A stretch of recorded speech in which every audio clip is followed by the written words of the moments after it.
Good evening, everyone. Thank you so much for joining us. My name is Emily Manjeru, and I am your host today for this amazing, fantastic masterclass. I bring wholesale in good vibes. I bring good vibes in wholesale. Today has been that kind of day. Wednesday is such a phenomenal day. And what has happened in your day to make it so phenomenal? Mine, I juggled through driving different places and traffic just to be here because this masterclass is definitely one that we are going to gain a lot of knowledge from. I would like us to just get the ice and the day's drama going away. Please tell me, where are you joining us from? Are you in traffic?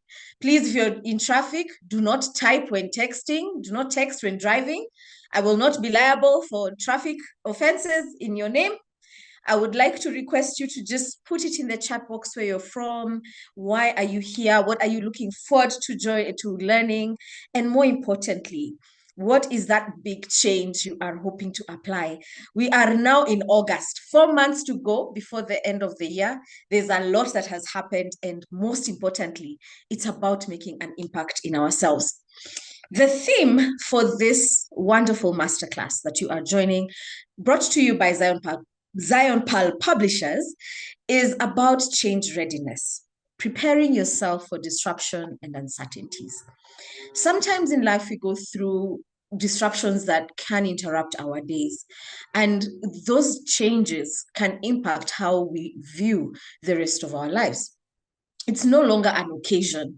It is something like a permanent feature of the modern profession and the business landscape. Sometimes we have had to juggle through change at work, change in our families, that we now have to shift. And instead of being defensive, we are now here to be more proactive. Before I start the speaker lineup, I'd like to bring some energy. Thank you so much, Doso, joining us from Nairobi. This is courtesy of a book that I hope you have. It's called Navigating Change. I am so proud of all the 9 ladies who have brought this book together. And we really must give them a shout out because putting together a book is not a joke. We really must appreciate them. And if you can, get this book as soon as you can, and it's only 2,500 bob. But if you are attentive during this entire session, we do have 2 books to give away. Yay! And you save 2,500 bob. And we also have airtime worth 250 bob to give to 2 people. So I am greatly encouraging you to be as active as you can, ask as many questions as you can, engage as much as you can. If you have feedback, please pour it in the chat box because that is what will bring you closer to having one of the best, most inspiring books by some of the most phenomenal leaders we have here in Kenya, female leaders for that matter. Now, before we begin, let me bring the energy right in this room. If you can, please scan that code and let's have a bit of an icebreaker. Then we can begin our masterclass. My job here is just to introduce the guests and keep the conversation running. I have hopefully brought a little more fun vibes. And if you need to take a deep breath, just take a deep breath and let's focus on something that might change our lives. Thumbs up if you have already scanned the code. We want to have a bit of an icebreaker, a bit of an energizer. Thumbs up. Have you scanned the codes? Wonderful. Thank you. Thank you, Julia. Alpha, Celine, Jean, Jada, Lulu, Nancy, Mary Muthumbi, thank you for joining us. If you can scan the QR code, that would be amazing so that we can get the energy right and get our headspace in readiness for this wonderful masterclass. I need more thumbs up than 2. Daniel, Esther, Jackie, probably they're having dinner. Jean is probably cooking dinner somewhere. I like the confetti. Thank you. That is very inspiring. Thank you, Celine. I feel encouraged. Thank you, Lulu. Are we ready? Are we ready? Are we ready? Are we ready? Okay. So I'm going to change the slides to question number 1. I don't know why it's not showing. What are you seeing? Ah, the day that you decide to show amazing things, and then your internet just decides it's not going to cooperate. You could see the screen. Tell me you can see the next question. The first question, at least. Let me stop sharing for a second and reshare. Probably it's because it was on another tablet. Okay. Wait, okay. It's fine. Question number 1. I hope you can see my screen. I'm now fully sharing my screen. This one better make me look good. Is it showing you the next slide? Oh, yeah. Woo! Yay! Good. Here we go. What is one corporate buzzword about change that you are most tired of hearing this year? We are pivoting. We're synerging. It's unprecedented change. We do not have enough bandwidth, and we're looking for agility in our change. Oh my God, yeah, agility, right? Bandwidth, synergy, pivoting.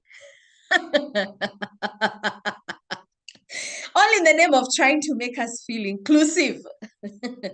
There's something I've learned called toxic positivity. Does this feel like a buzzword to change? Pivot, it seems like it's the word that everyone seems to want to shape up or ship out. Woo!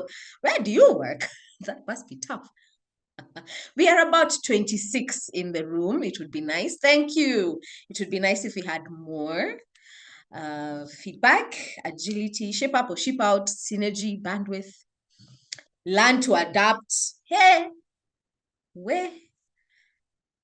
Agility, synergy. Synergy seems to be the big buzzword that we are so tired of hearing. If there was an alternative, it would be nice to see in the chat box which is your favorite. Now, question number 2. If your media progress was a movie title, is it Mission Impossible? Is it Fast and Furious? Is it Everything Everywhere All at Once? Or is it Finding Me, Finding Nemo? Or is it GOAT, which was a really cool movie, by the way? Double Jeopardy. Oh my goodness. Fast and Furious. Now you make me want to go and watch them. Are they on Netflix? Please let us know so that we can go and watch the movie. There's a movie called GOAT. It's an animation movie, which is really cool and showing about, going for your goals. Fast and Furious seems to be quite the change. Is it because we're already in August? And you're thinking, I had goals in January. Oh, there's the war room. God help you, all at once. Thank you for that one. And finally, last question. Let's go to the final question for this one. Then we can get into the actual masterclass.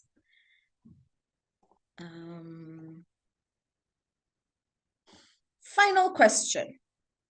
What is your disruption archetype? Are you the one who says, you know what, it's okay, everything happens for a reason?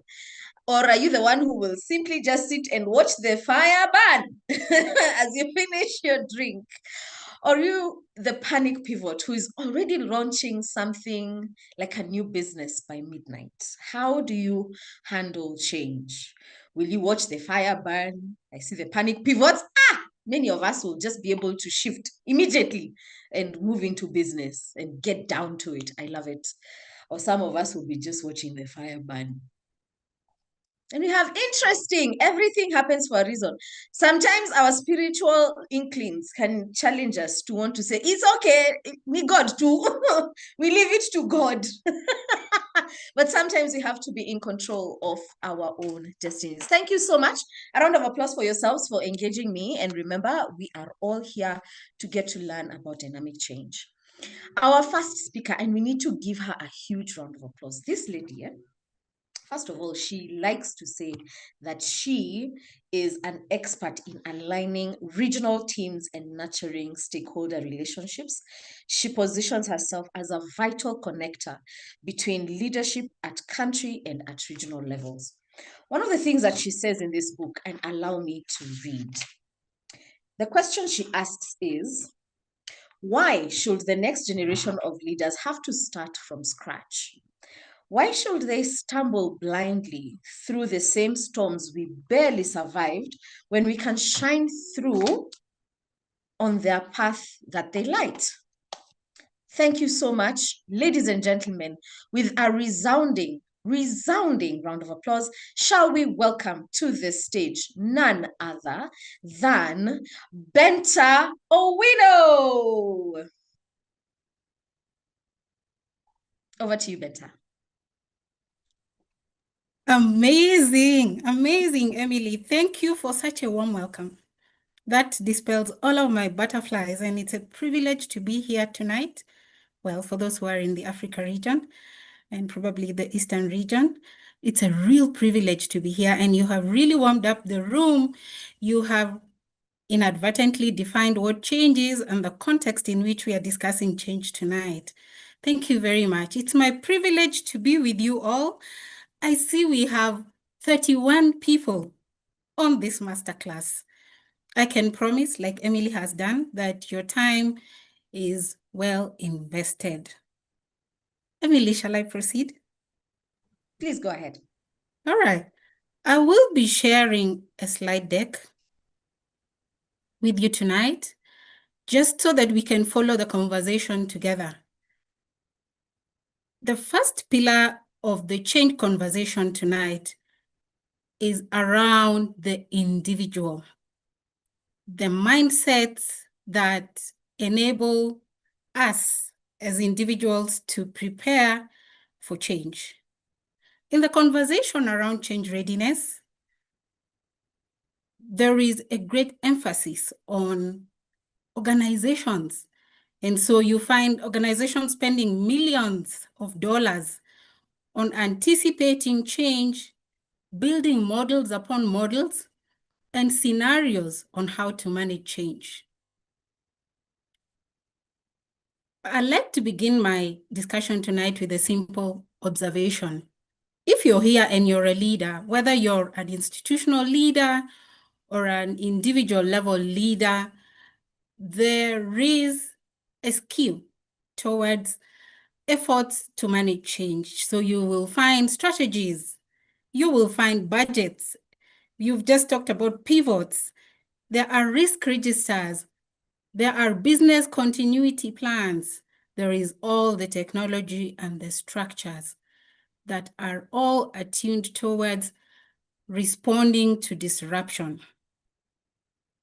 Yet, we spend far more less time and money, shillings or dollars, in one ultimate area, and that is ourselves. It's becoming increasingly important to focus on ourselves because change is no longer a communal event. It's no longer as predictable as it was many years ago. It's faster, it's furious, it's more brutal. Tonight, I'd like to introduce a very different perspective to the conversation around change. I do allude to it in my chapter of the book, and I write about the individual. For those who haven't had the plum pleasure of reading the book, this is the book that I'm referring to. You can also see it in my background. So I'd like us to ponder over the question, rather than asking, how do we respond to change? I'd like us to tonight consider the question, how do we prepare ourselves before change arrives? How do we prepare ourselves before change arrives? And I will share with you a model that I have developed in furtherance of the research on individual level change management and in advancement of the work That's in the book, Navigating Change. The real risk is that individuals do not invest in readiness for change. I have said that, and I will say it again. Individuals do not prepare themselves for change. Individuals do not invest in readiness for change. So on the slide that I have on the screen, you can see that there is a huge skew towards organizational system structures, processes, technology that help us to prepare for change. However, on the individual side, change manifests differently. And so on the individual side, you see change is testing a different thing than the hard stuff that are manifesting at organizational level. So change presents itself in testing our identity, our confidence, our judgment, our emotions, and even our decision making. And because these are really core to the individual, when your identity is questioned by change, when your confidence is compromised, or when your decision making is also compromised, then the individual is in a very tough and challenging place.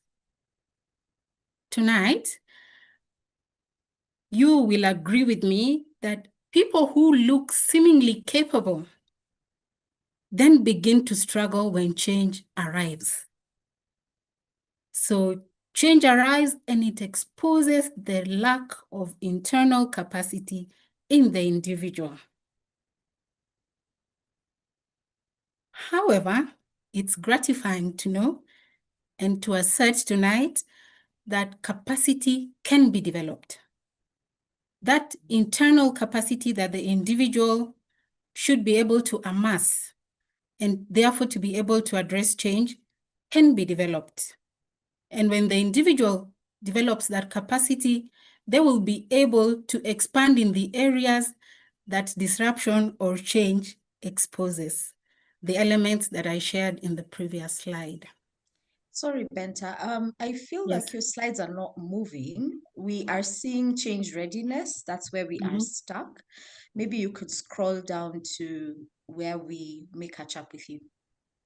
Do you now see my slide that says the real risk? No, we're still seeing change readiness.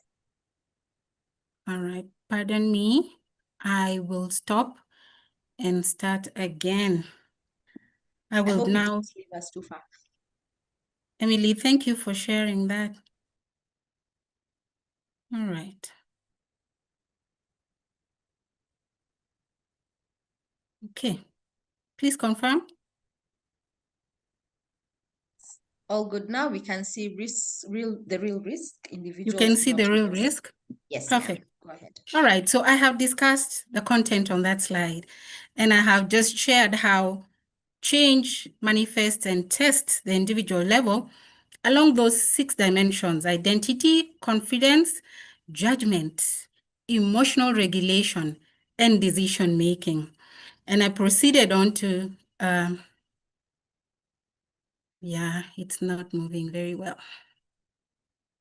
I proceeded on to challenge that even seemingly capable people, when change arrives, realize that they are exposed for a lack of internal capacity. And I went on to say that it's encouraging to know that capacity for change can be developed, and that we as individuals and at individual level can therefore expand those 6 areas that disruption challenges. So tonight, I want to encourage us who may be fearing that change will take its way and have its way with us, and there is really nothing that we can do. There are models and there are frameworks for change management. And it is a work that is never ending because the dimensions of change and the speed of change are changing every day. So now we say, if capable people still struggle with change, what's the reason? And it's because of those internal dynamics. Tonight, it's my privilege to share with you a work of research that I have done, and I have encapsulated in a model that I am calling the SES, or the SES. The SES is a model for expanding individual capacity for change. At the foundation of our change readiness is resilience, which I write about in the book, in the chapter of the book that I authored. Now, resilience is a precursor or the foundation or an enabler to the extent that it's mostly about mindset agility. If you do listen to our previous masterclass, and I urge you to do so after this one, the speakers talk about separations between individuals who are able to absorb change and keep going, rolling with the punches. And there are individuals who even small amounts of change just get them off and they're not able to function. Now, resilience is the enabler that differentiates people. What is their mindset? How agile are they? How accepting of change are they? How do they trigger change? Now, with the degree of resilience or change that somebody has in their cachet, then they are able to anticipate change. Why? Because they have seen change happening before. So the first ingredient in the SES framework or model is noticing sooner. People who are resilient or resilient, they will notice sooner than others who are not well prepared. They can be able to see this change is going to disrupt me significantly. And because they can be able to see sooner, then they are able to think differently and also swiftly so that the change doesn't sweep them. And because they're able to see faster, they are able to think differently, then they are also able to expand. And expanding means continuing to build their capacities. They are the individuals who, in the middle of a storm, are thinking clearly, or rather clearly, but they are also in the middle of the storm thinking of options to enable them to survive. C, shift, expand. The fourth element of this framework is ultimately in leadership, leading beyond the self. And it's not necessarily speaking to organizational leadership, even though it does. Serving comes in where ultimately a person looks beyond themselves and they're ready to strengthen the people and the systems around them. These are the people who rescue others in the middle of an emergency. And in serving others or rescuing others or rallying others around, then they are able to build communal systems of support. So you see, seeing, shifting, expanding, and serving all serve to build a person's ability to become before change arrives. And it is a continuous process of change. It is a procedure that enables a person to grow, adapt, change upon change. Now, it is not linear, and that's why you can see in my demo here, it is a process that goes to the right and comes back to the beginning. But every iteration of this change model builds a person's ability to be able to arrive at change better equipped. It builds resilient people, it builds adaptive people, it builds purposeful people. But I also spoke about serving. This model therefore speaks to service and building communities that are able to change when change calls for it, but also to adapt when there is disruption. Now, this SES model expanded in its fullest. Because of this masterclass, I'm not able to go into all of the details. Expanded in its fullness shows how an individual can move from the person that's easily swept away to a person who's grounded and has individual capacity. Now, I want to challenge us in this masterclass today. Think about a community in which the collective, probably 80% of the communal collective, has individual capacity that's expanded.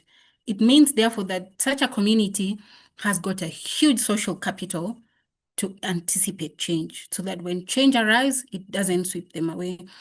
But the fewer the people there are who have individual capacity to accept change and to adapt in change, the weaker the communities are.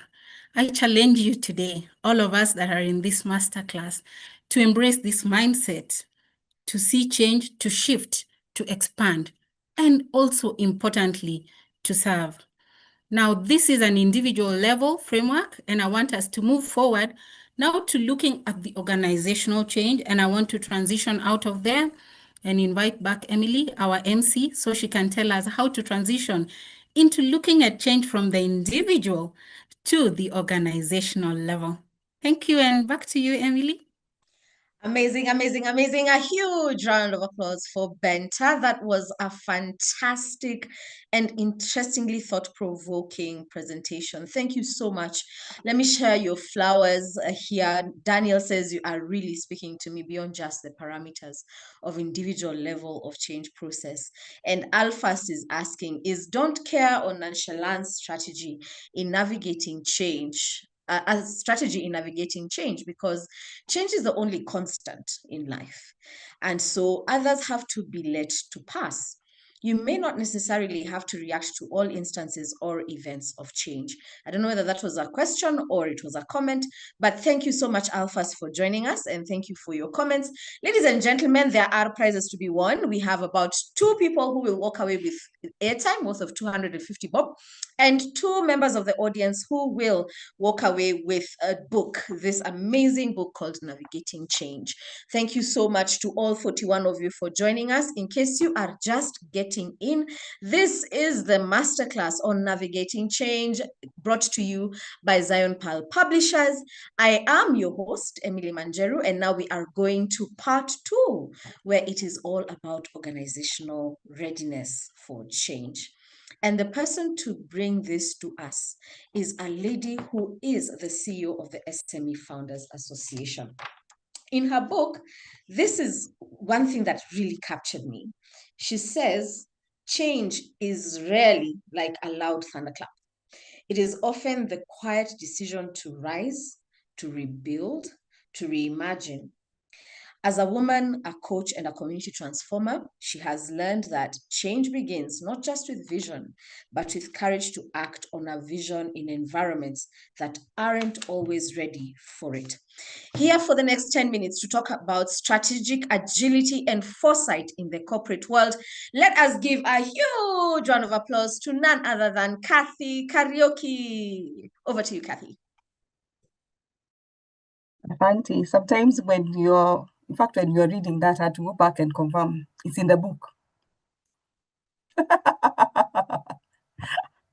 Well, hello everyone. Asante sana for joining us from all over. Thank you, thank you, thank you. Really appreciate your presence. When we talk about change readiness, what we're talking about are 2 muscles that every leader must build, that is agility and foresight. So agility is our ability to pivot quickly when disruption strikes, to bend without breaking. And foresight is our discipline of scanning the horizon, anticipating trends and preparing before the storm actually arrives. One without the other leaves us exposed. Agility without foresight is just firefighting. And then, of course, foresight without agility is analysis paralysis. So together they form the muscle readiness. And for me, as my colleague also came up with a framework, I also came up with a framework. So why did I come up with this particular framework? I created it's called the Align Framework.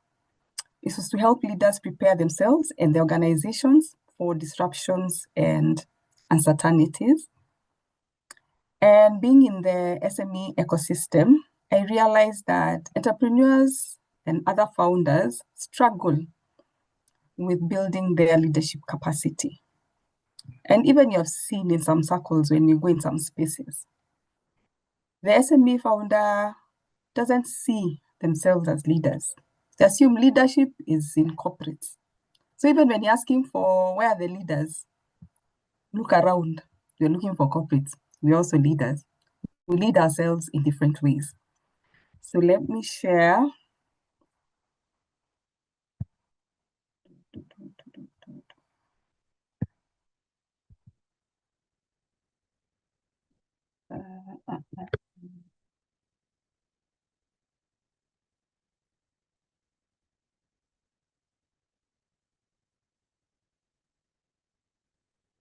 To the end. All right. So change readiness, preparing yourselves for disruptions and uncertainties. So let's make this a bit practical. I would like you to pause and think about one disruption you faced in the past year. Probably you can type it out there. Then also include, what was your response? Did you respond with agility? Did you respond with a quick pivot? Or did you just watch the fire burn? You said Didimbaya. Things are just wrong. There's nothing more I can do. So you can kindly type that. So think about one disruption you faced in the past year. Okay, just mention it for me. So align at a glance. So the acronyms, I've put the A, the L, the I, the G, the N.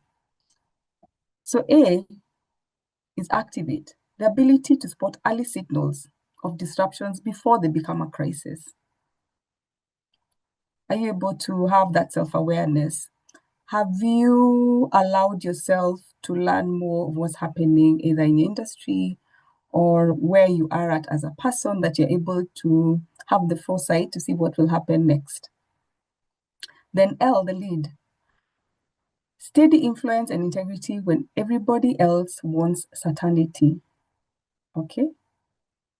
Are you able to lead with vision? Are you able to anchor your foresight with clarity or purpose? Then we have the innovate. Collaborative problem solving. Are you able to come up with changes? And when people talk about innovation, many people start thinking, well, a new product, it's going to be a new service.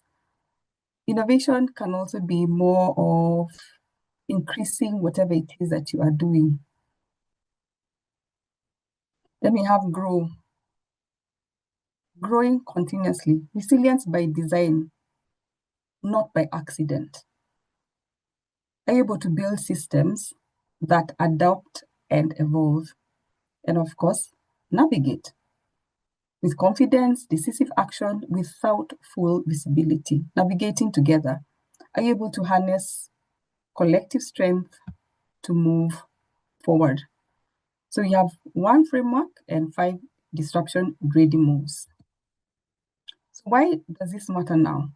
Remember, disruption doesn't ask for permission. Think about when we had our COVID. You remember how it disrupted so much? It disrupted our health. It disrupted our movement. It disrupted our friendships. It disrupted our lives generally. If you recall at that particular time, and even when it started, I think one of the first things the naysayers, what are they called? Those doom people. The first thing they said was the world is coming to an end. And remember how we had very many conspiracy theories to try and explain it away. Okay. Some people pivoted. And I think for me, what came out was the ability to reinvent so much, especially in terms of the business environment. suddenly we realized we can actually shop online more than ever. And what has happened? We now practically buy everything. Even those irrelevant items, you can actually buy them online. We have become not even lazy. It's just a click of a button. You can spend all night browsing and deciding, I want to pick this, I want to pick, even things that you didn't want to pick, you pick. Well, it's good for those guys, the suppliers, of course, because you're just buying everything, right? So readiness is what turns a shock into a strategy session. So remember that readiness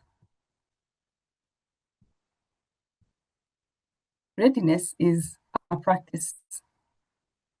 So teams that align early absorb shocks instead of scrambling, and leaders who activate disruption as data and not disaster. I'm very keen, especially on that. Enterprises that grow resilience treat disruption as data, not disaster. How many times have, like when, sometimes when we have the power outage, what's the first thing that we usually do? Now my meeting has been interrupted. Now we can't send that thing. Now I need to move. Yes, it has disrupted you, but ideally, treat it as a time when I should now be looking back into what am I supposed to have done before, or what should I have collected? Let me reflect on some of the feedback forms I have been collecting. Let me look through how many customers have probably been sending me maybe complaints and I've been ignoring. So the tools that carry you through are grow and navigate. So when disruption hits, grow and navigate matter most. Why? Because resilience is by design and not by accident. So one thing we need to note is resilience is your ability to respond thoroughly to pressure and adapt when circumstances change and recovery from setbacks. So being resilient means some of the things you can adapt for growing your resilience. Adaptability is intentional thinking. You have a positive perspective. You have better self-care for yourself, able to rest, self-mastery. That is, you're able to see that this environment you're in is quite toxic. You don't need these people in your circle. You certainly don't need them in your life. Get out. Or the way the conversation is going, you don't need to be part of it. And of course, social connection. We all talk about creating our social network. How far are you going to build on the same?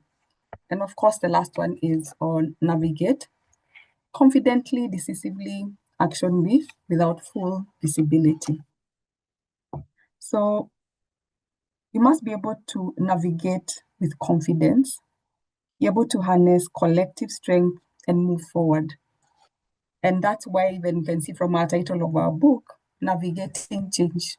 And when you get a chance to read through the 9 different authors and their stories, you'll just get to realize why it's actually been called Navigate Change.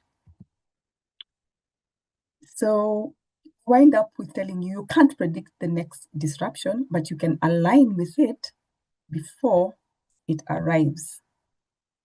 Okay? And therefore, I end with telling you that what does align do? Align equips you to lead with clarity and confidence. Thank you. Over to you, Emily. Thank you, Kathy. A huge round of applause. One huge round of applause. I like that. And I think what has stuck with me in your presentation, Kathy, is agility without foresight is firefighting. Foresight without agility is analysis paralysis. I think I resonate with that one a lot because navigating some decisions can sometimes paralyze you, and sometimes you almost feel like you're firefighting.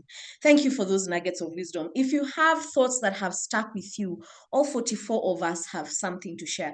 Please put them on the chat box as I give the first 250 worth of airtime. Benta was very patient with us and she took us through an interesting model called the CES model. The C expand, shift, serve. Which of these four encourages you to grow your capability?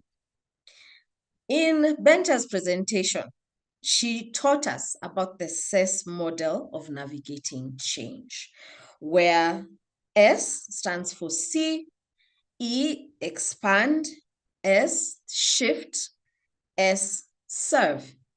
Which of these ones challenges you to grow your capability? There is 250 bob worth of airtime to win now if you give the answer in the chat box.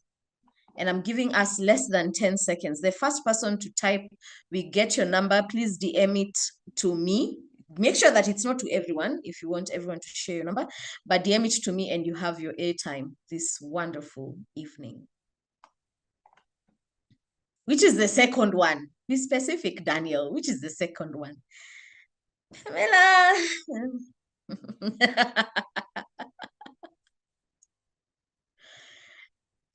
Hey, people, pay attention. This prize is to be won. Which is the second one, Daniel? Pamela. Which is the second one, Daniel? Leah. Mom, you're putting me on the spot. Ladies and gentlemen, which is the second one?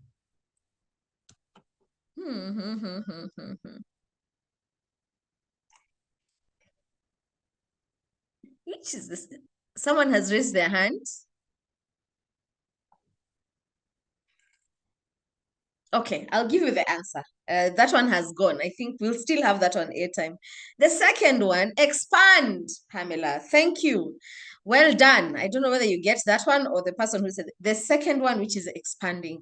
It means she said that in her presentation, to be able to navigate, you have to grow your capacity to be able to navigate it. Whether you're upskilling yourself, whether you are retraining yourself to navigate through the change, growing your capability means that you're expanding your skill sets to navigate and rise, rather. Woo, the Kikuyu in me. Rise through the change. Thank you so much for engaging me. I hope you have and continue to collect your nuggets. There will be a question following Kathy's presentation, but now the ultimate presentation by my childhood best friend. This one, I know her dad, so I will not expose it, but she's here to talk to us about the tactical execution of and business continuity. Julia Kagai is a HR professional, and she is phenomenal when it comes to understanding people.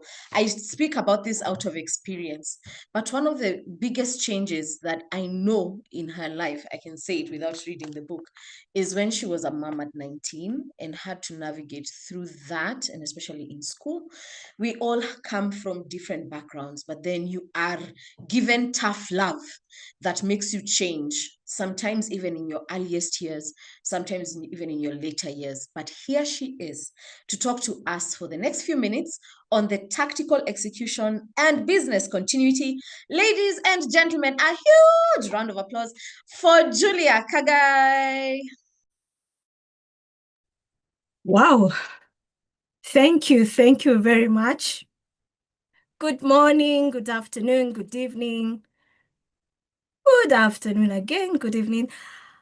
Wow, I am proud to be here. I'm happy to be here. Thank you everyone for joining us.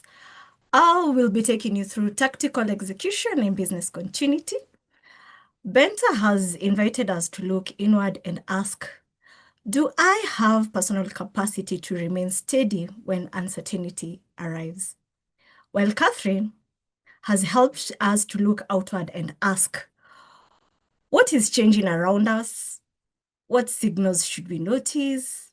And what options should we expect? My focus today will be what happens when disruptions move from being a possibility to becoming an operational reality. The moment when we stop and ask what must not fail, what cannot stop, who has the authority to decide, what alternatives do we have, and how do we protect people, cash, data, services, and trust while still in the situation or while still when change is happening.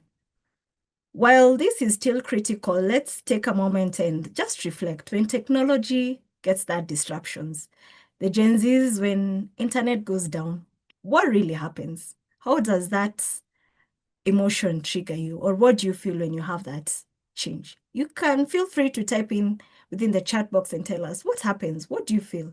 How do you feel when that change or that disruptions happens? Well, we are still reflecting on that. This tactical change is what I call executional leadership. The ability to turn readiness to coordinated action and reliable results. While we are still reflecting on change, several studies have been done, and the most recent one being a Business Continuity Index 2026 report. Reports shows that operational resilience is shifting from a regulatory exercise to a strategic operating capability. Nearly 68% of the respondents said, as much as you have good practice and your practice are good, you have to have a primary program on how to run things. While saying all this, mindset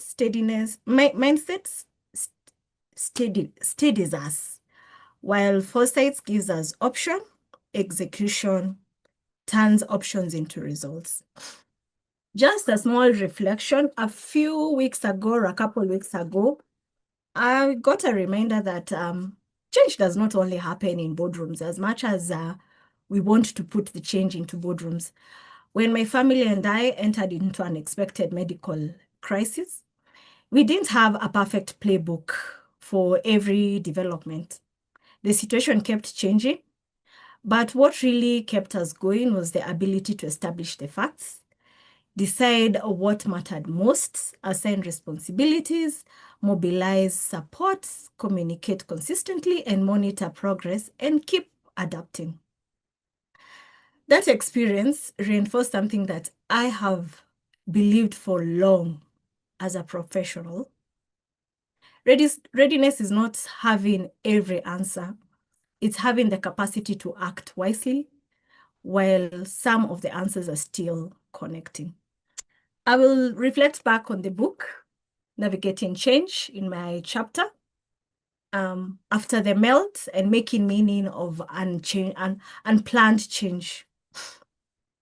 I explore what remains of unexpected change, what melts away our assumption. Today, I invite you to reflect on one step further. After everything is done and the change has happened, what must we protect? What must we release? What must we redesign? And how do we continue functioning while we still rebuild? So sorry, Julie, are you sharing your screen? Not yet. Oh, okay, all right. Not yet. Thank you. Just in a few minutes, I'll be sharing my screen. Well, trying to figure out how do we build, or how are we going to consider, or how are we going to rebuild and redesign? I came up with a small framework. Please tell me if my screen is clear, if you can see my screen. Can you see my screen? Yes, please go ahead. I came up with the execute framework, turning readiness into results. You may ask me, why did I choose Tom and Jerry? Well, I chose Tom and Jerry for a very simple reason. Disruption is motion. Nothing ever goes exactly according to plan. One moment Tom is in control, the next one Jerry changes the situation. They are constantly observing, reacting, improvising, failing, and learning and trying again. So whenever we are experiencing change, we are encouraged to always try again.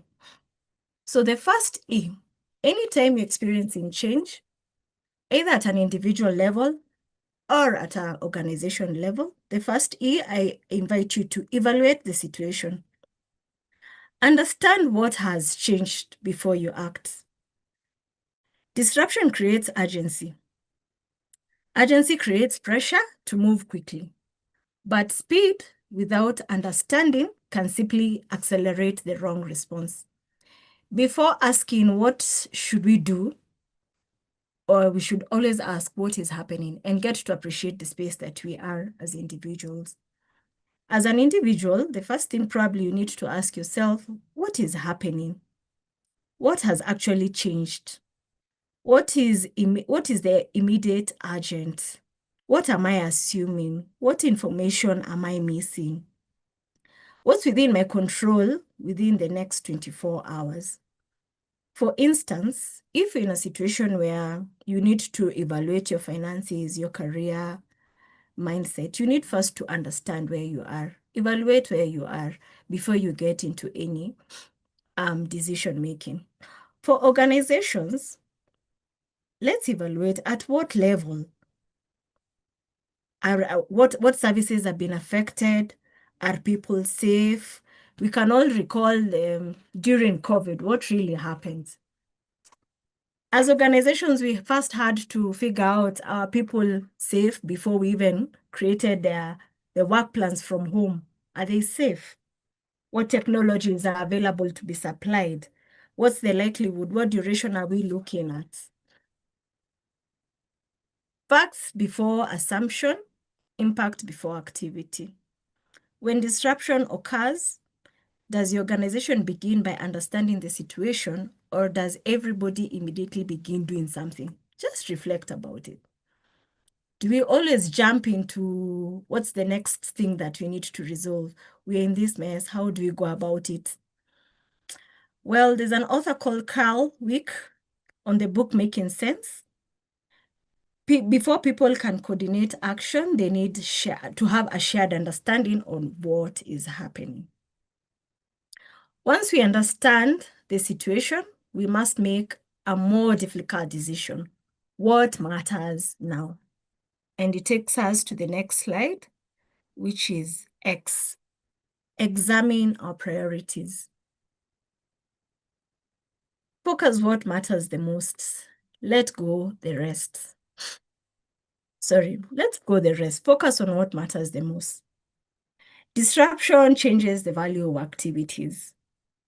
What was important yesterday might not necessarily be important today.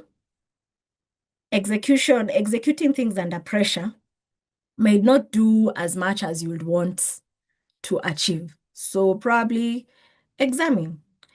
Is it about making a conscious decision or about continuity? Pause and see what needs to be accelerated first. You can do the quadrant, urgent and important, important and not urgent, important, urgent. You all know the drift. Well, in this phase, I invite you as an individual to define what you call your minimum viable continuity. What will keep you going? Your minimum viable. You don't have to achieve everything at a go. You must ask yourself, what is the most valuable thing at that particular point? What is your minimum viable? And with that, you'll be able to create a personal continuity plan. Away from just the business continuity plan where we're only looking at the strategy and have a 5-year plan. Just have your own personal continuity plan. What we like calling the emergency fund only. Aside from emergency fund, let's also have a business continuity plan, a personal continuity plan. For corporates, this is where we do the business impact analysis, where we analyze what are the critical services that we need to resolve immediately, what needs to be put on hold, where we review the RTO, the recovery time objective, how quickly are the services or systems should they be resolved, how much data has been lost, all that. So once you understand this and you're in a comfortable position in terms of business continuity, you'll be able to not only have your business continue properly, but you'll be able to create a great sequence on how to resolve issues. Maybe I could ask a question before we move to the next one.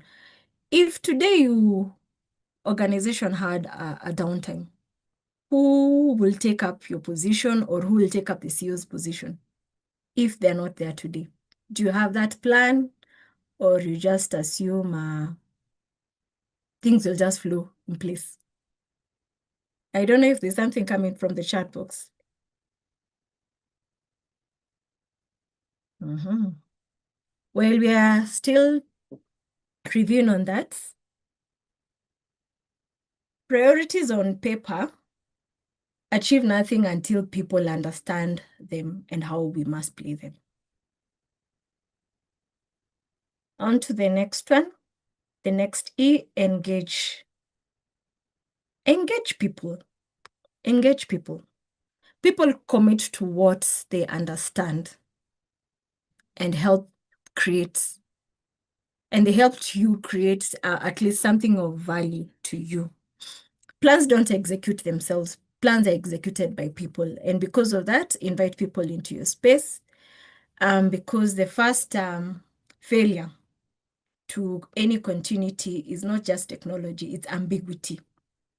If people don't know who is leading them or who can lead them or who can make a decision, or if they're not able to understand who is communicating to them, or there's no area of communication or what is expected of them, you will not be able to move.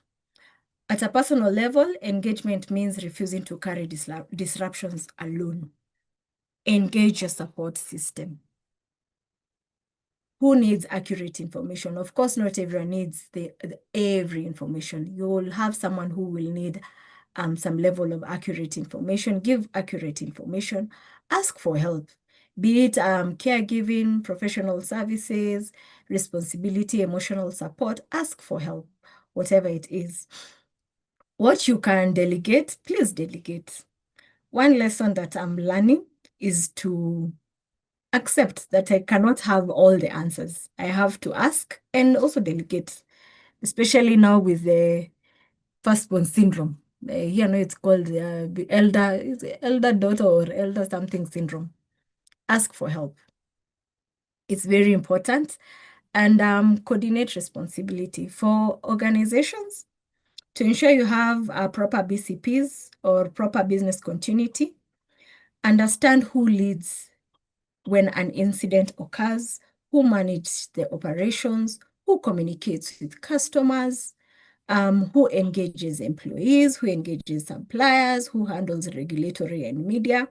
Have all these things in place, because if you leave them to ambiguity as organization, and as what Catherine had previously mentioned, you might end up doing a lot of things on your own and not achieving and not succeeding through the speed of succeeding through navigating change. What I'll recommend as in business, have one source of truth, define your communication rhythm, name spokespersons. If you're having this challenge, this is the spokesperson who will run with this, so that you can be able to have at least clarity in everything. In uncertainty, silence is not neutral. People will fill in any information with assumptions. Again, I ask you, if today Kasongo left, and I'm not being political or anything, we already know who will take up. Assuming there was no clear guidelines on what or who will take up after that or after him, they'll bring a lot of ambiguity. And because of that, the Constitution is part of what we'll call our BCP as a country. Once again, people are aligned when they know they have the right people, the right resources, and they are behind with the right priorities. Next, I will look at the C, coordinate resources. While we align the right resources with the right priorities, resources reveal priorities. If you don't have what you would call resources, and resources can be your time, your energy, relationships, information, skills, digital access, and even emotional capacity. If you don't coordinate your resources properly, you'll not be able to navigate through change properly. So as organizations or as individuals, when we are planning for change, let's ask ourselves questions. Do I have the right amount of money, or do I have the right resources to unlock to unlock the change, or to be able to navigate through change consistently without any challenge? Then I'll also look at agility. I know people don't like the term agile. Agile, to some level in the business world, we've also used it too many times, and we've lost focus on it. Well, agility, stay anchored in the purpose, but also be flexible in approach. You don't have to always follow plan A, have a plan B and plan C that will take you back to your to be able to navigate easily. Ask yourself questions like, if I'm making this change, what do I really need to put in place? If X is not working for me, can Y just work for me? Agility does not mean abandoning discipline. It means creating enough clarity, trust, and authority for people to adapt responsibly when the original plan no longer fits the situation. A changed plan does not necessarily mean it's a failed plan. So let's be agile enough and empower teams to adopt.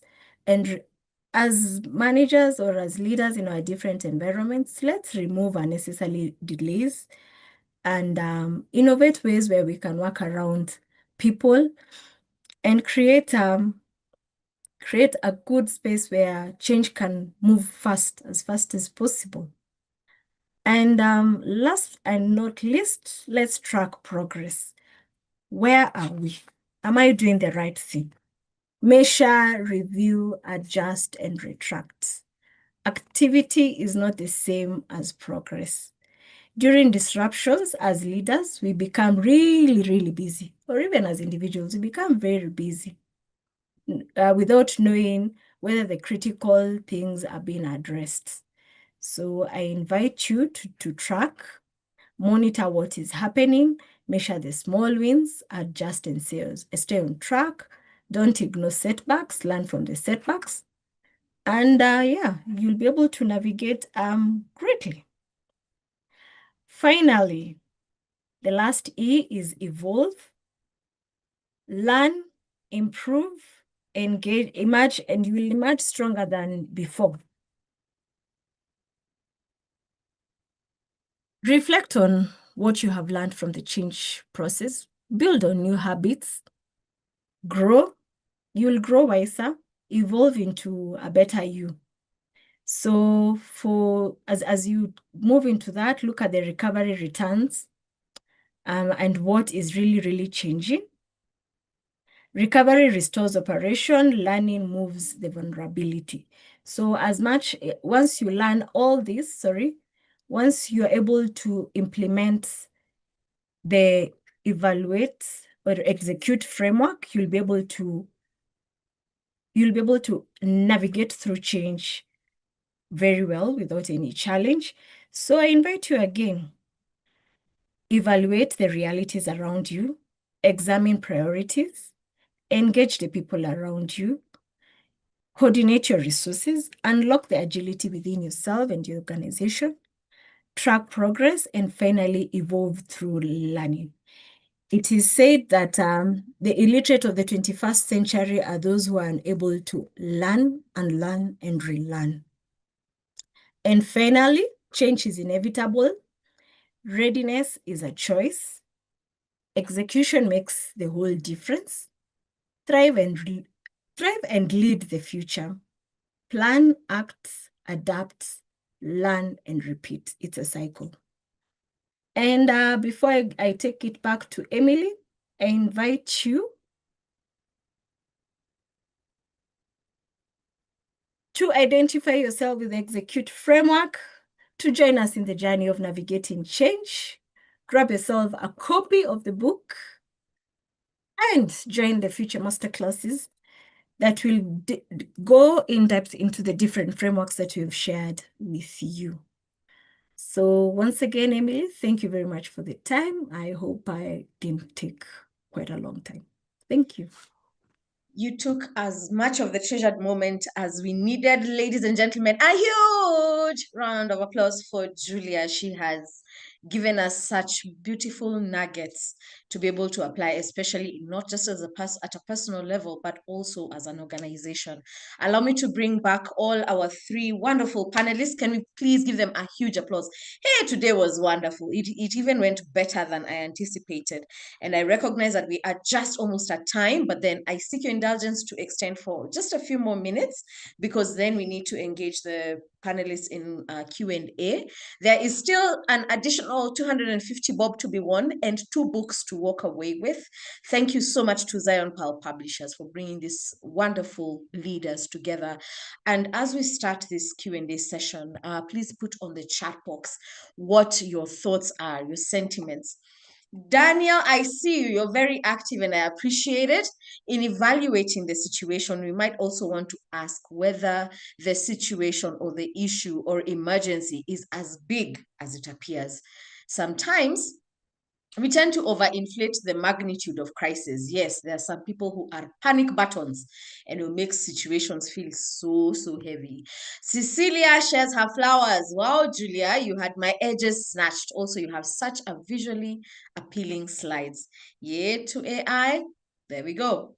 Jean, is it Jean Adieu?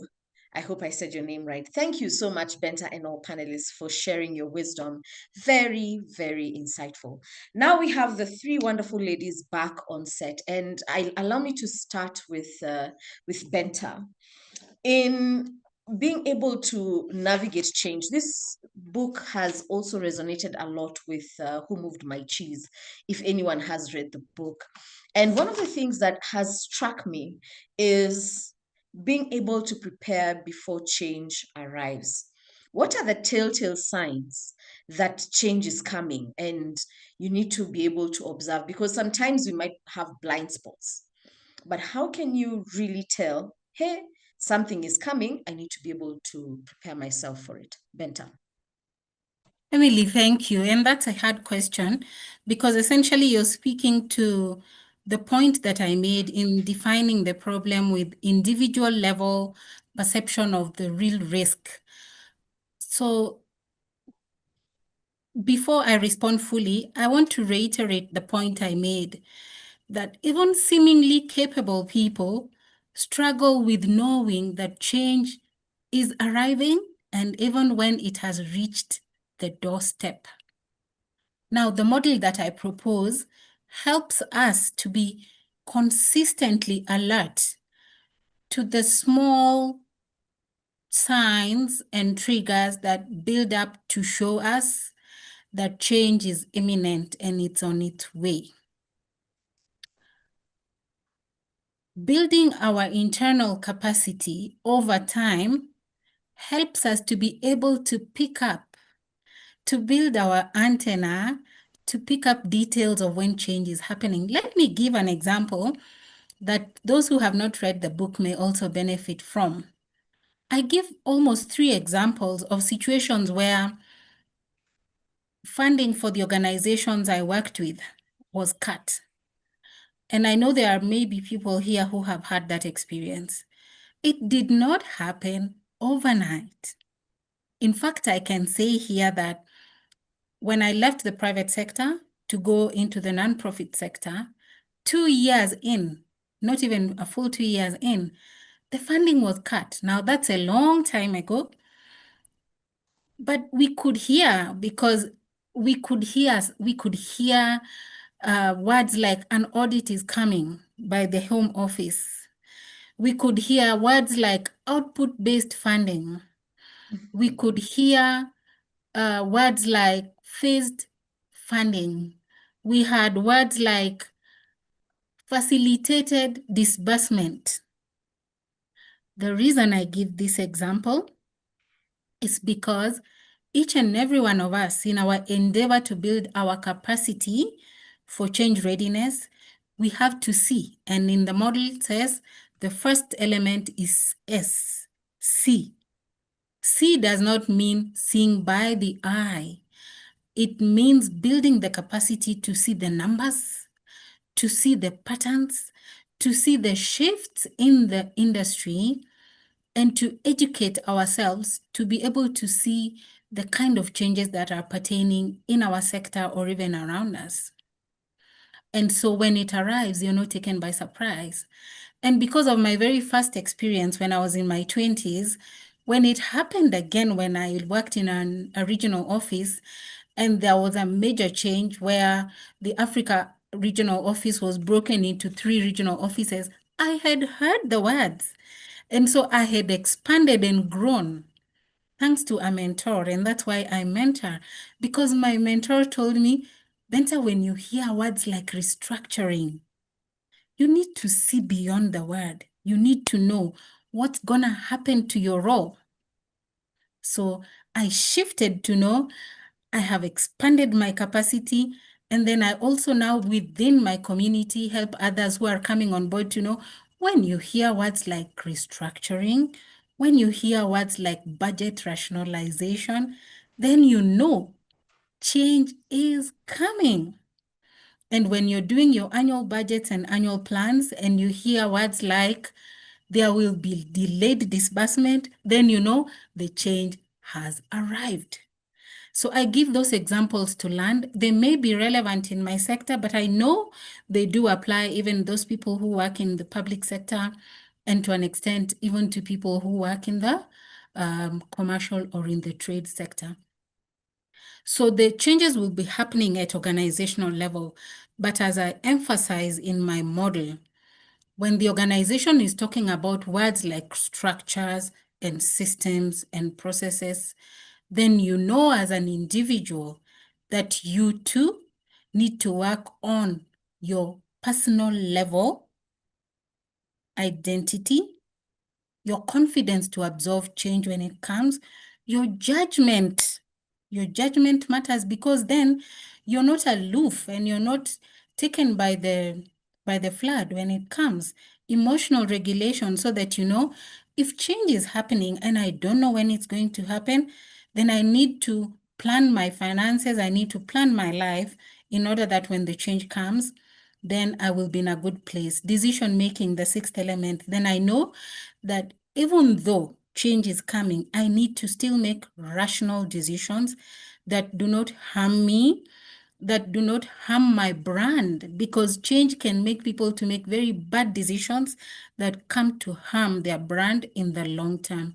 So Emily, that's my long and winding way of saying that the organizational context in change must be interpreted in the personal level to be able to define the change that at personal level and to build the capacity to absorb it and to navigate around it and to trigger important changes that build us in the long term.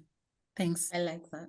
Thank you so much, Benta. And allow me to segue to Kathy, and especially for entrepreneurs, and talking especially from a perspective where funding cuts can come. You've just started your project and then USAID does the thing that it did. And you're trying to stay afloat. You're still trying to hold the vision that you have together. When you're talking about agility, then how do you make sure that you can still stay afloat? And when you're, allow me to use this bad word, pivoting, you are still able to navigate through and come out, quote unquote, the other side. Are you okay to put ice on your vision and then go back to it later? Or what do you do to maintain agility in your business? Okay, thank you very much, Emily, for that.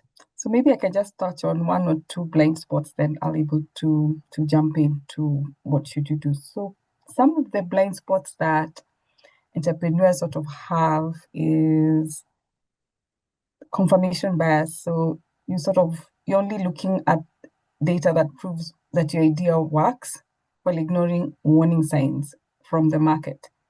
You say it's going to work and we're still telling you at the moment that's not what the market wants. Your product is not able to meet the demand. The cost that you had actually thought about, they're too high. Another one is I can talk about perfectionist delegation, believing that no one else can do the tasks as well as you, which also caps the company growth. It all comes when you're not listening to what maybe your team members are telling you. You probably have come into our association and we have had an expert give out some information that means that you probably need to change what you're doing, but you decide, you know what are they talking about? They're not the ones who started the business in the first place. I did. So what I usually advise to do is you must decide to prioritize before distractions appear. You need to ask yourself, what I'm doing, does it align with my values? Does it align with my passion? Does it align with where I am going? The other thing is you must learn to build in silence somewhere. Remember how we are told not all of us need to know what you're doing? Why? Because they are naysayers. There are those who will say it has never happened. Others will say, you're the one who's starting it, as who? So build in silence. And then a third thing is you avoid emotionally reactive decisions. Okay? You might say no immediately. Think through your no. Why have you said no? Why have you stood by a no? You know, there are those people who, if you ask them why did they say no, at that time they'll say, I didn't even understand what they were saying. I simply just said it. You should be able to explain my no is because at the moment it's not aligning with where I'm going to. It's not aligning with the things I want to do, and so on and so forth. And of course, the last thing is you must protect your energy instead of just managing time. Very few of us are able to protect your energy. You don't have to say yes to everything. You know, as an entrepreneur, you feel you want to be in so many places. You want to be at the exhibition. You want to make sure you have sold this and so. You've gone to see this particular customer. But you're going to be, at the moment, you'll run out of, is it pooms? And you'll just be, you'll flatten out. So that's what I can actually mention for now. Thank you. You're muted. Muted, dear. Sorry. And sometimes because we're so consumed by our desire to make this vision work, and you're saying it has to happen, sometimes you get so sucked into it. And I like that because then it segues into when now you have grown beyond yourself and you have a whole team, which takes me to Julie's presentation, and especially when it comes to involving people. Sometimes organizations are terrified of bringing a third party into the decision-making process. Like when you now have to, as a CEO or as a vision bearer, now involve a board. Sometimes you have now to bring in different teams, and to navigate that kind of change requires some level of wisdom. My question to Julie is especially on organizational change.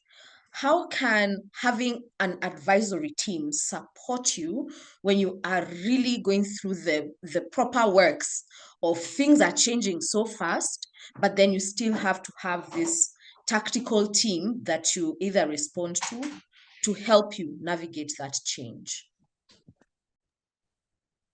Thanks, Emily. Again, I'll invite you to the evaluate framework. Engage people. Why having an advisory board might be very helpful. One, they'll be able to give you a different perspective, and they'll be able to review from a point where they don't have any biasness. And hopefully the person who has been engaged will put aside their biasness and actually be very objective and be very strategic when they're looking at your organization, and they'll be able to give you a different perspective of how things are. Again, I go back to Catherine, what she's referring to as the SME kind of founder syndrome, where the founder owns the vision, the grow curve. You get to grow for very long, then you will hit the peak. Once you hit the peak, there are two things that will happen. Either you'll go up or down. because you'll get to a plateau level. As the vision bearer, yes, you're the vision bearer, but there are things probably you're not doing right that will be able to make you go to the next level. So having an advisory board will be able to guide you, tell you this is what you have done to get to this level where you have plateaued. To be able to go to the next level, this is what you need to engage. So again, it goes back to engage people and engage other organizations, because you'll get a whole different perspective of how people are even doing business out there. Again, I'll refer to a book that most of us read. What got you here won't get you there. I think something like that. I can't remember who the author is, but what has gotten you there won't get you to the next level. So when you engage people or an advisory board during the change management or organizational change, you'll be able to even excel better and become better. And if you do not embrace change, we all remember Nokia, Katululu. Those of us who do not know about the Nokia story, please take time and go through the Nokia story and the BlackBerry story. You will be left behind. So again, change is inevitable. Thank you. What got you here may not necessarily get you there. Ladies and gentlemen, one huge round of applause for our speakers again. As I read the comments that have come through so far, Faith Kibutu, thank you for joining us. As you say, thank you all so much for such an insightful and thought-provoking session on navigating change. I really appreciate the practical perspectives and the emphasis on leading through uncertainty with purpose and adaptability. One question that came to my mind: as leaders navigate change, how important do you think it is to build a trusted advisory group? Interestingly, I just asked a question that can provide honest feedback and diverse perspectives. Alongside that, what role do you see in investing in training and developing others so that they are also equipped to lead and adapt through change? I would love to hear your thoughts and approaches on these and challenges. Benta, I think you can take the first part, where how important do you think it is to build a trusted advisory group? And then Kathy, maybe you can take on the training and developing others element. Benta? Great. Yes, thank you for asking that very important question, because you're really landing some of the high level and theoretical perspectives that we have shared. Now, to land it, I have learned from my leadership training that every individual leader that you see up there, every leader that you have probably put up on a pedestal, has a personal board of advisors. And that's a good starting point. And so for the questioner and for everybody else in this masterclass today, I would like to ask you to take this assignment upon yourself, to get yourself highly achieving and highly listening members of your personal board. It will take you far. If you are average, it's going to take you to a higher level of excellence. Now, besides having a personal board of advisors or directors, individual level capacity building is a non-negotiable, not only in the sense of change readiness, but also in working our way up to our vision and our goals. And for everybody who's attending tonight's masterclass, I do hope, but if you do not yet have very lofty goals, it would be remiss of us to live here without challenging everybody who's here to really set the highest, the loftiest goals. I tell people that my purpose ground is Africa, and I want to see a different narrative coming out of Africa. The names I have seen here seem to point to people who are of African descent or African residents. I'd love to urge you to set really high goals, have a personal board of advisors, and then embark on really targeted capacity development. There is capacity development at individual level.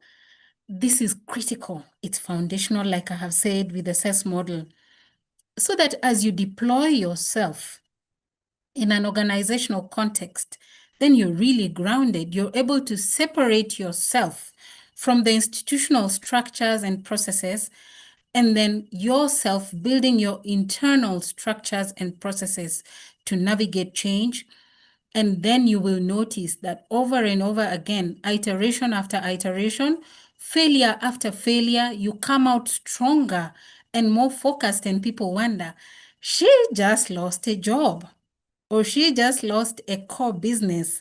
How is she able to be smiling and going at it again? That's my desire for everyone. It requires strategy, a board, and continuous individual capacity development. I would not leave this without saying mentorship changes people, coaching changes people, therapy changes people, and all of those are individual capacity development efforts. Thank you, and back to you, Emily. Thank you, Benta. Kathy, take the second part on what role do you see in investing in training and developing others so that they are equipped to lead and adapt through change? So I think one I can think of is immediately is the ability to multiply productivity, especially within lean teams. As you know, the world today, we don't want to have 5,000 employees. We want to have even 500 if it's possible. So what do you do with the training? You're going to equip them now to be able to handle diverse tasks independently, you're able to speed up problem solving, and you're going to enable them to reduce operational bottlenecks. The second thing it does, it lowers the costly employee turnover. Why? Because you're already offering clear pathways for career advancement. So already they can see this, you're already giving them a powerful reintention tool because it signals that this business is actively invested in people's future. And then another thing I can think about is you're able to build future-proof the leadership. So you can imagine the way my fellow panelists have talked about growth. So what happens when you suddenly get the big funding? What happens when whatever it is that you're building needs to be multiplied? You're going to start now scrambling, looking for people. Ideally, you already have 2 or 3 people who would actually take up some of the positions there. So it helps in that. And of course, eventually it is going to mitigate, of course, operation risk, because now the financial literacy, technology adaptation, compliance training, all these, they prevent those expensive rookie mistakes.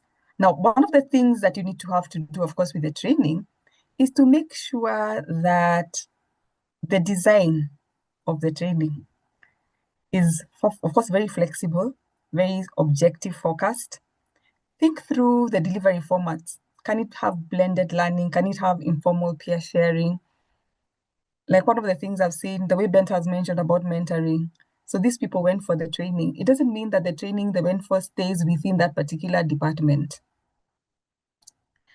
They can create some circles within the organization where they actually share this knowledge they had in the training, because it comes to cascade in part of the tasks that they're doing. And of course, speed to impact. Think about how quickly and measurable the results can be found from the training. And I would actually urge people not to fear the training. You need to balance it out with also the individual. There are some people who, of course, you're literally dragging them by their teeth. You need to go for the training because they're never interested. They're looking at you like, why? Then there are those who forever they're putting their hands up. In fact, if you told them this is the budget for training, they'll attend all of them. And then you also have to be very careful also. You're not greedy. You want to attend all of them as well. So you remember what I talked about? You need to prioritize. Where am I going? What capacity do I want to build in my people? Who shows the most potential? Who can be molded? And who looks like it's going up, so that you actually pace yourself as well. Yes, thank you. I like that. I love that, especially because then it builds into succession planning. It builds into the continuity of your enterprise in a more fundamental manner, and that builds into legacy. I love that, because sometimes we want to hold on to knowledge and think, oh, okay, because I have trained you now, you'll not, you can go. But Yeah. then being able to train, you are training the people who will succeed you. And if you build that culture, you have succession over a longer period of time. Very insightful. And I really like that question. I mean, that response. Thank you so much. There's a question that we nearly missed up here, and that is by Naomi M. She's asking, can we truly navigate change if we cannot predict the future? Or is navigating change really about navigating ourselves? Any of you ladies can pick that one. We start it off. So let's think about what AI has done. I was laughing as I was mentoring. She's a computer science student. She's on her last year, and she's coming up with an entrepreneurial idea.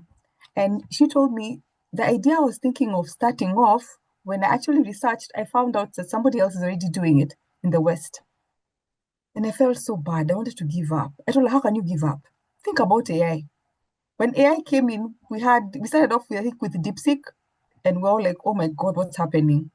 Then I think ChatGPT came in, Gemini started trying to come in, went back. Then we ended up with Microsoft Copilot.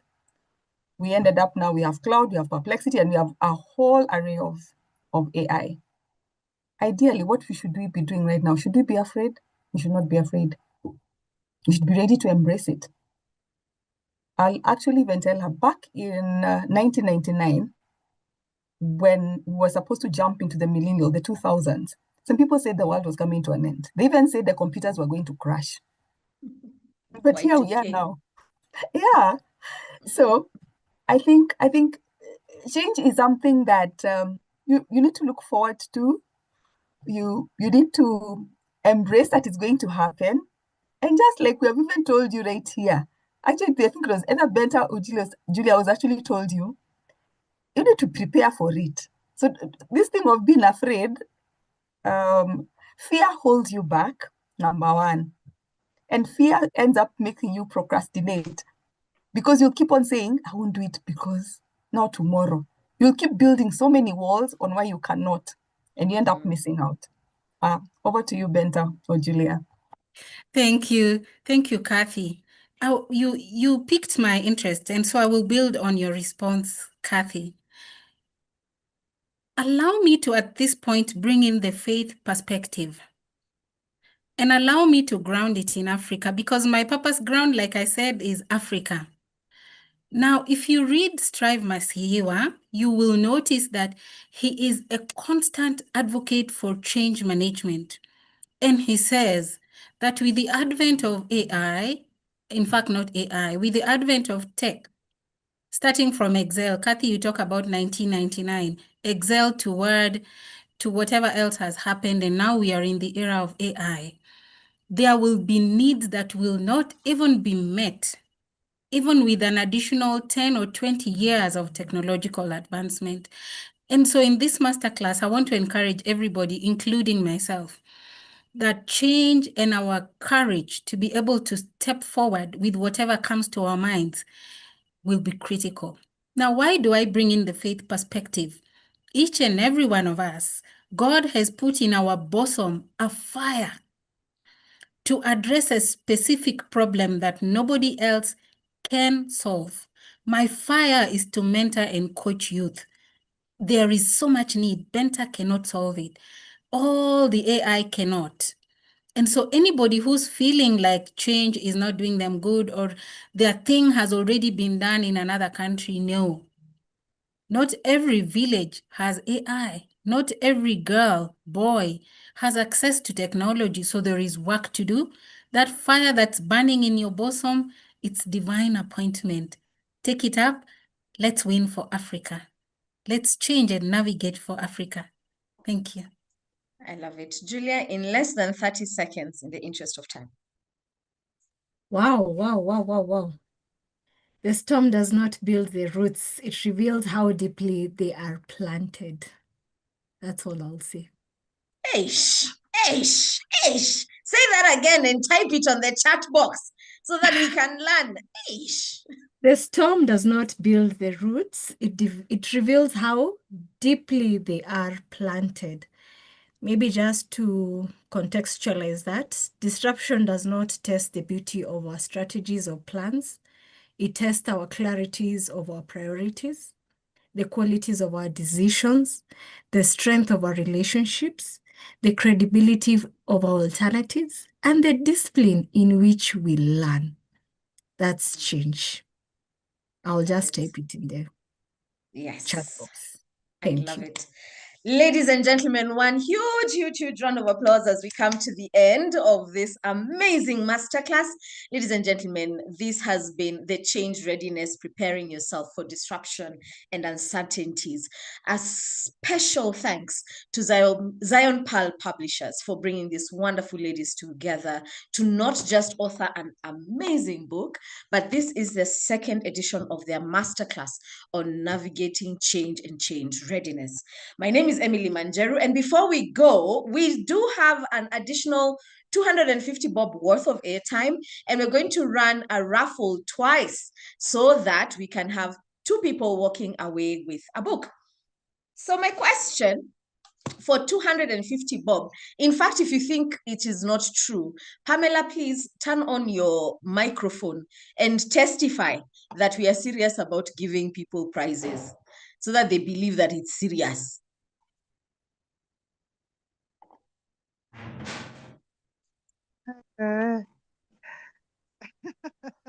Yes, I've received my 250. There you go. Congratulations. Please tell us where you're joining us from and the key lesson you picked from today. I'm in Nairobi, Kileleshwa, and I've really enjoyed you here.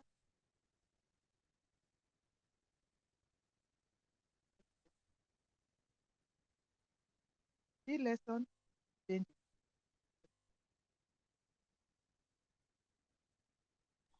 We lost your sound for a bit. I'm saying key lesson, change is with us, whether we like it or not. Change is with us, whether we like it or not. Thank you so much and congratulations. You are 250 bob shillings richer. I like it for you. I'm so jealous. I need that one myself. And thank you to everyone who has been so interactive. Daniel Lango for being our most active participant.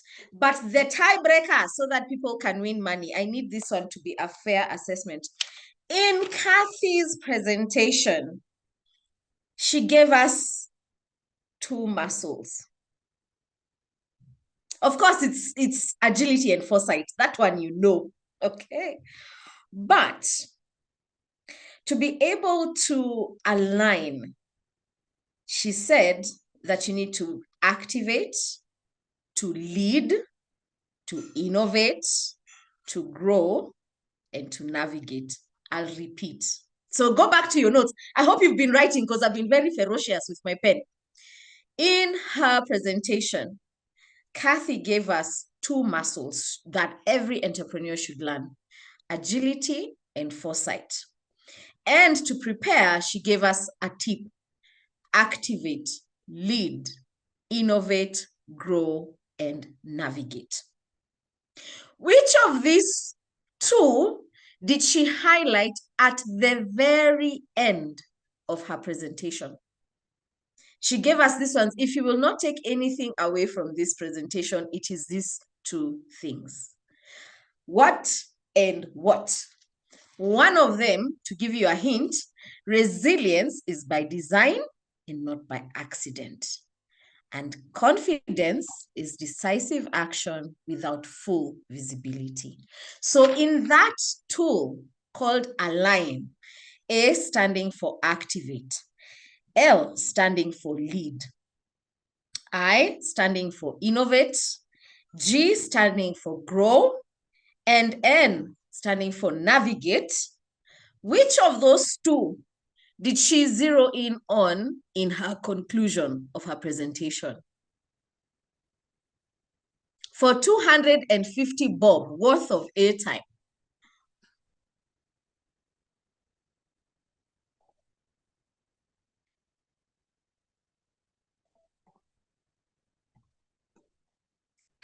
Nobody wants this airtime. I go home with it. Okay. As you put the answer in the chat box, we will now get to hear where do we find Benta? And then Kathy can take it, and then Julia, so that we can continue to interact. People have given up. I'll give you the answer after they have told us where to find them. Benta, where can we find you?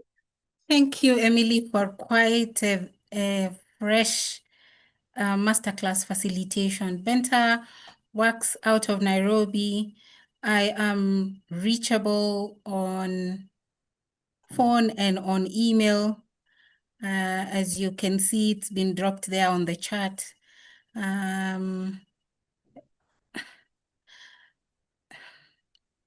My business number is 0733 600 608.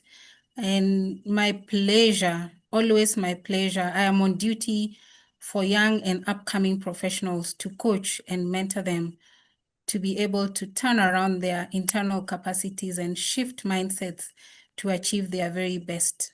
Thank you. Thank you. A huge round of applause. And now we go to Kathy. Where can we find you? First, start inviting people for the event. So, as you heard, I had an association called SME Founders Association. So next week we'll be having an event, August the 12th on Wednesday from 9 to 5. If you are an entrepreneur or no entrepreneurs who are ready to exhibit their products, kindly ask them to come forward or get in touch with me. You have seen my contacts are also, we haven't put them up, but you'll put them up shortly.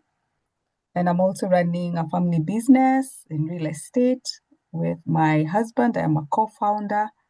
So you see, I'm in entrepreneurship and being an entrepreneur. So that when things are being hot, even me have experience of it being hot.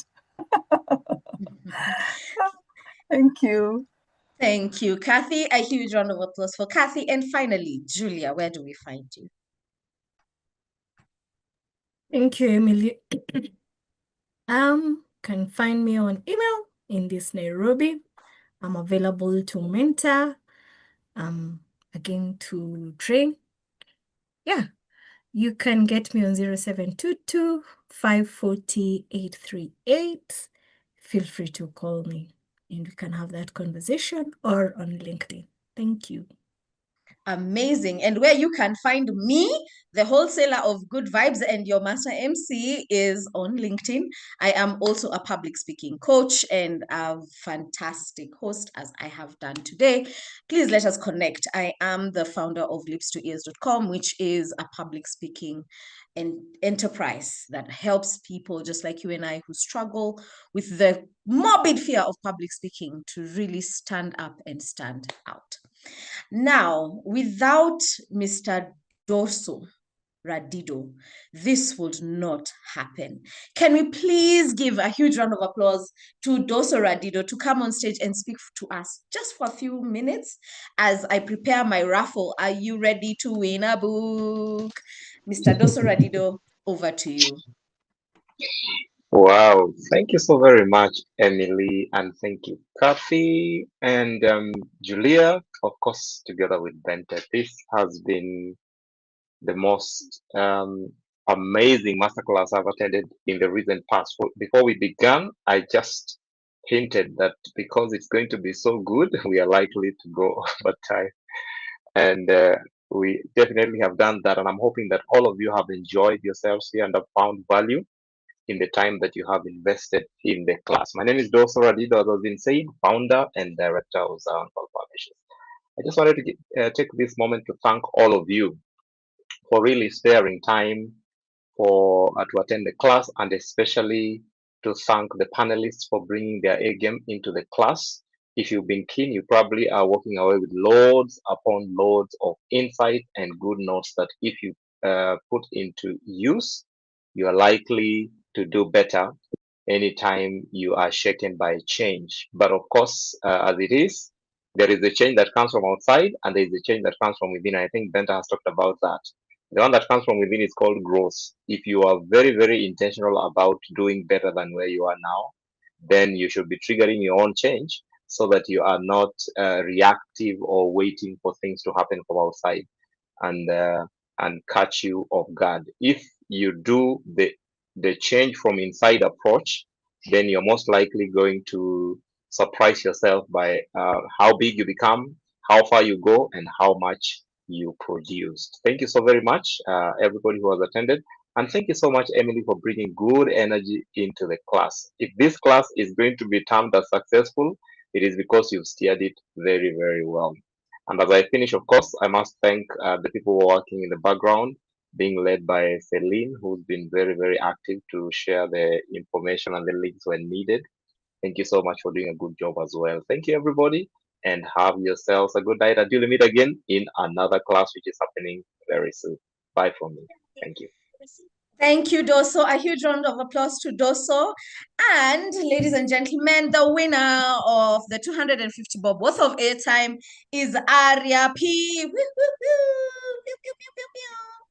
Now, we need to give away 2 wonderful books, and I would like to play the raffle very, very quickly. We have your names, you registered to attend this session, and we need to run a raffle for you to win the book. It's a fair raffle. We have 2 books to give away worth 2,500 bob under Zion Publishers, and Celine will put the link to where to find it. So are you ready? Drum rolls, drum rolls, drum rolls.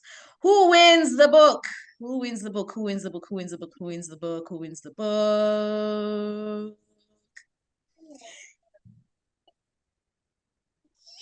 John! Yay! Congratulations, John. Is it Jean? You get to win the first book. Congratulations. The book itself is called Navigating Change. Well done, well done, well done. Can we run the second raffle? Second raffle, are you ready? Bianca!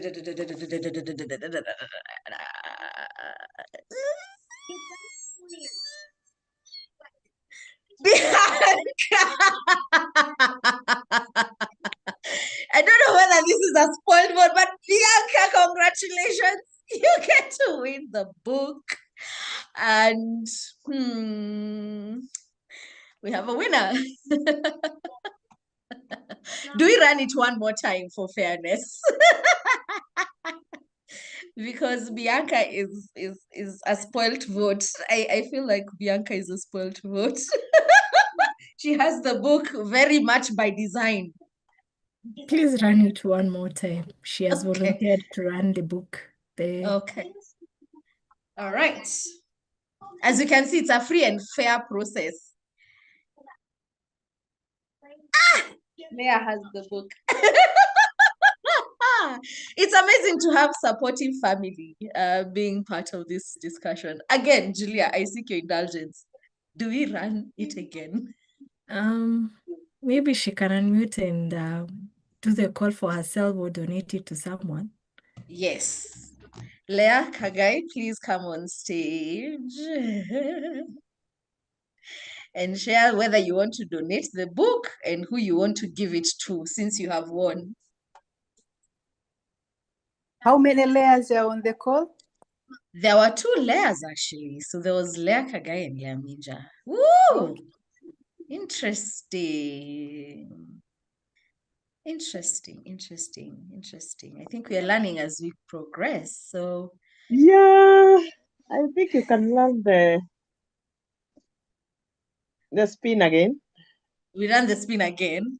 Now Yeah. Leah Mija is really oh dear. Next time we'll put 2 names for avoidance of doubt. Thank you for asking, Leah. This is a tough one. Lydia. I hope there's only one Lydia. I hope there's only one Lydia. Is she still here? She can unmute and share. I'm assuming that's me. Lydia Nduhio, I believe so. Yes, you win a copy of Navigating Change, How to Trigger Navigating Change on Optimizing Emerging Opportunities. Congratulations. For you to be able to get a copy of your book, please reach out to us directly and we can tell you where to pick the book. Or Celine, you can quickly unmute and let people know where to collect the book as we come to the end of this fantastic masterclass. Good evening, everyone. For those that have gotten the book, congratulations to you. So we have two options to get the copy of the book. One, you could collect it at our offices in Kasarani Plaza, Suite 70, or we'll reach out to you. That is Lydia and Jean.